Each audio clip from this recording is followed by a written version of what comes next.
আমার ভাইরা, মাজার ওয়ালাদের দোয়া কিরকম জানেন? আমার এক হুজুর বলেছিল, গৌসে মাইজভান্ডার যিনি ছিলেন, আমরা তো আমাদের হুজুর কেবলার অনেক কেরামত আমাদের মধ্যেই আছে, আছে না নাই?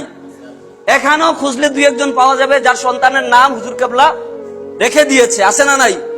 এখানের মধ্যে খুঁজলে পাওয়া যাবে আপনাদের এই পরিচিত কারো সন্তান হচ্ছে না, রিজভী শাহ হুজুর কেবলার কাছে গিয়েছেন, তিনি সন্তান হওয়ার জন্য দোয়া করেছে, সন্তান হয়ে গেছে, পড়েন না সুবহানাল্লাহ। আয়ের মানে এই না যে তিনি সন্তান দিয়ে দিয়েছে, তিনি দোয়া করেছে, কারণ তিনার সাথে মাওলার সাথে যেই সম্পর্ক, আপনার সাথে আমার সাথে তো মাওলার এই সম্পর্ক।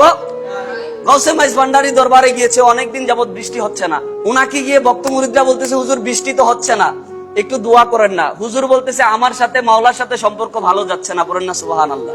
কারণ আল্লাহর ওলিদের সাথে তাদের কখনো কখনো কথার লেনা দেনার ক্ষেত্রে কিছু বিতর্কিত হয়ে যায়।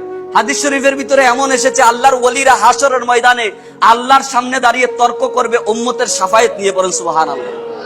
আল্লাহর হাবিব তর্ক করবে মাওলার সামনে যে আল্লাহ ওয়াতাদি, আপনি কি আমাকে ওয়াদা করেন নাই ফাশফি, শাফায়াতের হুকুম দিবেন, অতঃপর শাফায়াতের হুকুম দেন, এছাড়া আমি হাবিব আমার মাথা ইরফা রাসাক হবে না, পড়েন না সুবহানাল্লাহ।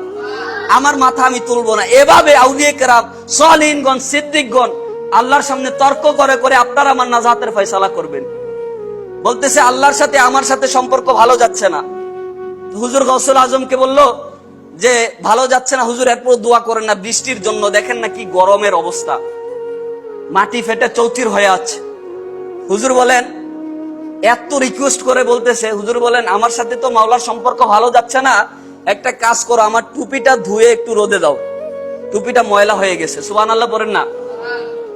খাদেম গিয়ে টুপি ধুইছে, ধোয়ার পরে রোদ্রে শুকাইবার জন্য দিছে, সাথে সাথে বৃষ্টি নেমে গেছে, পড়েন সুবহানাল্লাহ।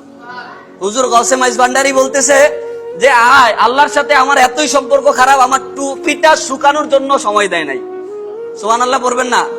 এটা হচ্ছে আল্লাহর ওলিদের সাথে আল্লাহর একটা মুহাব্বতের লানা দেন, আওয়াজ করে পড়েন সুবহানাল্লাহ।